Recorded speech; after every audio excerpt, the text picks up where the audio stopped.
Les partisans américains du Parti démocrate au Kenya ont observé avec méfiance les résultats de l'élection américaine ce mercredi matin.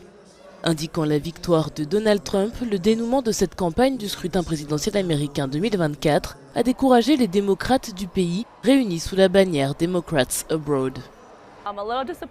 Je suis un peu déçue, mais pas aussi surprise qu'en 2016.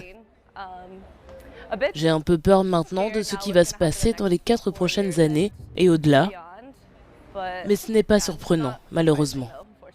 Rassemblés dans le quartier Westland de Nairobi, la capitale, ces démocrates du Kenya ont accusé le coup en regardant Donald Trump s'adresser à ses partisans dans son quartier général électoral de Palm Beach, en Floride.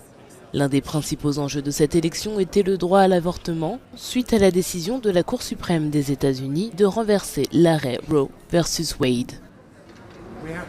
Je pense qu'il n'y a pas assez de place dans le cabinet d'un médecin pour que le gouvernement, la Cour suprême ou qui que ce soit d'autre s'y trouve, à l'exception d'une femme, peut-être de son Dieu ou de la personne qui lui sert de guide moral et d'elle-même.